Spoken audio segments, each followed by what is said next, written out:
শুরুতে জানিয়ে দেব ডোনাল্ড লুরু সফরে আওয়ামী লীগ নেতারা নার্ভাস বলছেন ইমরান সালেহ প্রিন্স। জানিয়ে দেব মিথ্যার উপর টিকে থাকা সরকার বেশি দিন টিকবে না বলছে মির্জা ফখরুল। এছাড়া রয়েছে প্রথম ধাপের উপজেলা পরিষদ নির্বাচন, আওয়ামী ঝড়ে নাস্তানাবুদ দলের অন্যান্য প্রার্থীরা। সর্বশেষ জানিয়ে দিব উপজেলা পরিষদ নির্বাচন ভোটে সহযোগিতা করলেও ব্যবস্থা নেবে বিএনপি। ডোনাল্ড লুরু সফরে আওয়ামী লীগ নেতারা নার্ভাস বলছেন ইমরান সালেহ প্রিন্স। অচিরেই এক দফা দাবিতে আবারও মাঠের কর্মসূচি আসছে বলে জানিয়েছেন বিএনপি সাংগঠনিক সম্পাদক সৈয়দ ইমরান সালেহ প্রিন্স। এই লক্ষ্যে দলীয় নেতাকর্মীদের ঐক্যবদ্ধ থাকার আহ্বান জানিয়েছেন তিনি। ময়মনসিংহের ধোবাউড়া উপজেলায় বিএনপি ও এর অঙ্গ সহযোগী সংগঠনের এক মতবিনিময় সভায় প্রধান অতিথির বক্তব্যে এসব কথা বলেন। তিনি আরও বলেন, ডামি সরকারের সীমাহীন লুটপাটে দেশের অর্থনীতি ফোকলা হয়ে গেছে।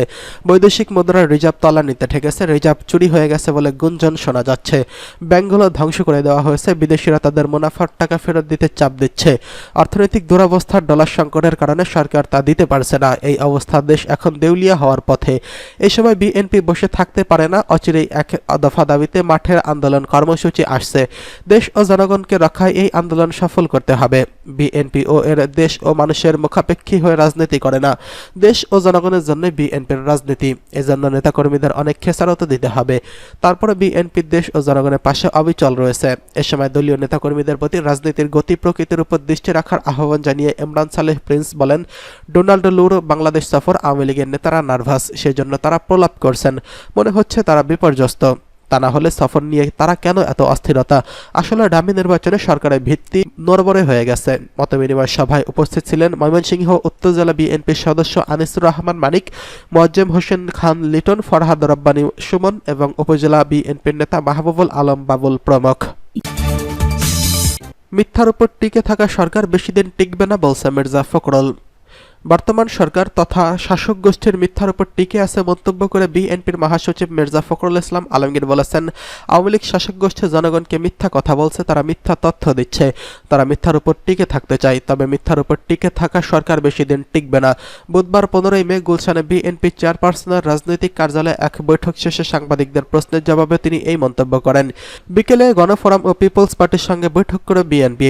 বৈঠকে মির্জা ফখরুল, ভাইস চেয়ারম্যান বরকতুল্লাহ বলু, গণফোরাম ও পিপলস পার্টির শীর্ষ নেতারা উপস্থিত ছিলেন। মির্জা ফখরুল বলেন, আওয়ামী লীগ সরকারের ক্ষমতায় টিকে থাকার জন্য সব অপকৌশল গ্রহণ করছে। মুক্তিযুদ্ধের চেতনাকে অপব্যবহার করে রাষ্ট্রের যতগুলো প্রতিষ্ঠান আছে সবগুলোকে ধ্বংস করে দিয়েছে। তারা গোটা রাষ্ট্রের একটি একদলীয় শাসন ব্যবস্থা নিতে চায়। তারা একটি রাষ্ট্রের সন্ত্রাস সৃষ্টি করতে চায়। তারা মানুষ নির্দলীয় নিরপেক্ষ সরকারের অধীনে নির্বাচন চায় দাবি করে তিনি বলেন, আওয়ামী লীগ সরকার যে নির্বাচন করেছে দেশের জনগণ নির্বাচনে অংশ নেয়নি, ভোট দেয়নি জনগণ। জনগণ একটি নির্দিষ্ট সরকারের মাধ্যমে নির্বাচনের তাদের মতামত দিতে চায়। সরকার রাষ্ট্রীয় যন্ত্র ব্যবহার করে রাষ্ট্রীয় সন্ত্রাসী দিয়ে জোর করে ক্ষমতা দখল করে আছে এমন অভিযোগ করে মির্জা ফখরুল বলেন, ইতিহাস বলে এভাবে জোর করে বেশি দিন ক্ষমতায় টিকে থাকা যায় না। কিছুদিন জনগণের কষ্ট হয়, সরকার সন্ত্রাস করে ভয় ভীতি দেখিয়ে অনেক নির্যাতন করে, জনগণকে দমাতে চায়। সচেতনতার মানুষ এখন বলছে দেশ মাফিয়া রাষ্ট্র কায়েম করা হয়েছে। ক্ষমতা টিকিয়ে রাখার জন্য সরকার নতুন নতুন কৌশল বের করে। সেই জন্যই কখনো ডামি নির্বাচন, কখনো নিশিরাতের নির্বাচন, আবার কখনো বিনা প্রতিদ্বন্দ্বিতার নির্বাচন করে। সামগ্রিক বিশ্লেষণ ও ভবিষ্যৎ কর্মপদ্ধতি অবলম্বন করতেই আজ বৈঠক হয়েছে বলে জানান তিনি। সাংবাদিকদের প্রশ্নের জবাবে মির্জা ফখরুল বলেন, একদলীয় শাসন ব্যবস্থার উদাহরণ হচ্ছে রাষ্ট্রের কর্মকর্তা কর্মচারীরা সবসময় সব ক্ষেত্রে ক্ষমতাসীনদের কথাই বলে। তারা সাধারণত বাংলাদেশকে প্রমোট করে না, তারা ওই দলটিকেই প্রমোট করেন। দেশের রাজনৈতিক ও অর্থনৈতিক যে করুণ অবস্থা এর জন্য সৃষ্টি হয়েছে। দক্ষিণ ও মধ্য এশিয়া বিষয়ক মার্কিন সহকারী পররাষ্ট্রমন্ত্রী ডোনাল্ড লুর ঢাকা সফর প্রসঙ্গে সাংবাদিকরা জানতে চাইলে বিএনপির মহাসচিব বলেন, এতে সুস্থ ও নিরপেক্ষ নির্বাচনের জন্য মার্কিন সরকার তাদের অবস্থান অব্যাহত রেখেছে। নিরপেক্ষ নির্বাচনের পক্ষেই তারা কথা বলছেন। তারা এদেশের জনগণের বিরুদ্ধে গিয়ে কোনো কাজ করবে না। এদিকে উপজেলার প্রথম ধাপের নির্বাচন, আওয়ামী ঝড়ে নাস্তানাবুদ অন্য দলের প্রার্থীরা। প্রথম ধাপের উপজেলা পরিষদ নির্বাচনে আওয়ামী লীগের প্রার্থীদের দাপটে অনেকটাই অসহায় হয়ে পড়ছেন অন্য দলের প্রার্থীরা। বিএনপি সহ তাদের শরিক দলগুলো বর্জনের মধ্যে অনুষ্ঠিত এই নির্বাচনে আওয়ামী লীগের প্রধান প্রতিপক্ষ ছিল আওয়ামী লীগই। প্রধান বিরোধী দল জাতীয় পার্টির পাশাপাশি আওয়ামী লীগের নেতৃত্বাধীন 14 দলীয় জোটের বেশ কয়েকটি শরিক দলের প্রার্থীরা এবারের ভোটযুদ্ধে অংশ নেন। তবে তারা কেউই ক্ষমতাসীন দলের প্রার্থীদের সামনের দাপটে কোনো ধরনের সুবিধা করতে পারেনি। অনেকের তো জামানতও রক্ষা পায়নি। প্রথম ধাপের ১৫২টি উপজেলায় উপজেলা পরিষদ নির্বাচনে গত ২১শে মার্চ তফসিল ঘোষণা করেন নির্বাচন কমিশন। মামলাসহ অন্যান্য কারণে ৮টি উপজেলার নির্বাচন স্থগিত রাখা হয়। এছাড়া ৩টি পদের প্রার্থী বিনা ভোটে নির্বাচিত হওয়ায় ৫টি ভোট গ্রহণের প্রয়োজন হয়নি। ফলে ১৩৯টি উপজেলায় ৮ই মে ভোট গ্রহণ অনুষ্ঠিত হয়েছে। ২৩শে মে দ্বিতীয় ধাপে এবং ২৯শে মে তৃতীয় ধাপে এবং ৫ই জুন চতুর্থ ধাপে উপজেলা পরিষদ নির্বাচনের ব্যবস্থা করছে নির্বাচন কমিশন। দ্বিতীয় ধাপে ১৬৫টি এবং তৃতীয় ধাপে ১১১টি এবং শেষ ধাপে ১৫২টি উপজেলায় ভোট গ্রহণ হওয়ার কথা রয়েছে। উপজেলা পরিষদ চেয়ারম্যান এবং ভাইস চেয়ারম্যানের ২টি পদসহ ৩টি দলেই দলীয় মনোনয়নে দলীয় প্রতীকে ভোট করার বিধান রয়েছে। তবে ক্ষমতাসীন আওয়ামী লীগের আগেই সিদ্ধান্ত নিয়েছে তারা এবার উপজেলা পরিষদ থেকে দল থেকে কোনো প্রার্থী মনোনয়ন দেবে না। অন্যদিকে সরকার বিরোধী শিবিরে থাকা বিএনপি, জামায়াতের ইসলামী সহ সমমনা দলগুলো এই নির্বাচন বর্জন করে। অবশ্য দলীয়ভাবে ভোট বর্জন করলেও বেশ কিছু উপজেলায় বিএনপির স্থানীয় নেতাকর্মীরা প্রার্থী হিসেবে মাঠে রয়েছেন। দলের সিদ্ধান্ত অমান্য করে ভোটে যাওয়ার দলটির পক্ষ থেকে এসব নেতাকর্মীদের বহিষ্কারও করা হয়েছে। দলের সিদ্ধান্তের বাইরে গিয়ে উপজেলা পরিষদ নির্বাচনে অংশ নিয়ে বিএনপি সমর্থিত ৭ জন বহিষ্কৃত নেতা চেয়ারম্যান এবং ৩ জন ভাইস চেয়ারম্যান পদে নির্বাচিত হয়েছেন প্রথম ধাপে।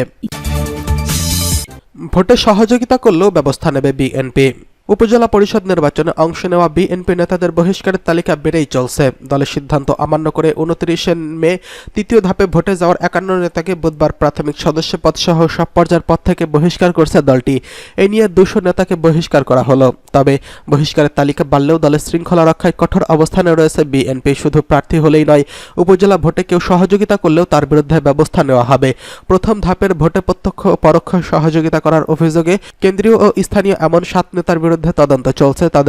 যাদের মধ্যে কয়েকজন নেতার বিরুদ্ধে ওই দিনই কেন্দ্রে গিয়ে ভোট দেওয়ার অভিযোগ উঠেছে।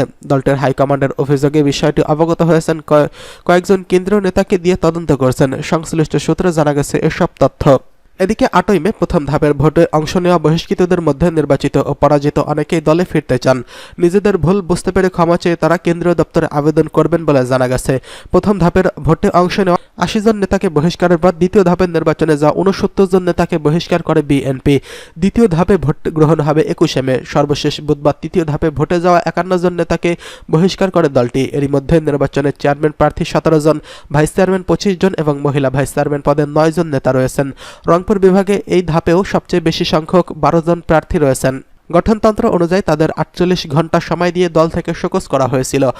প্রথম দফার ভোটে সহযোগিতার অভিযোগে ৭ নেতার বিরুদ্ধে তদন্তের বিষয়ে জানতে চাইলে বিএনপি নীতি নির্ধারণী পর্যায়ে কোনো নেতা মন্তব্য করতে রাজি হয়নি। একজন নীতি নির্ধারক জানান, বিষয়টি ভারপ্রাপ্ত চেয়ারম্যান দেখছেন।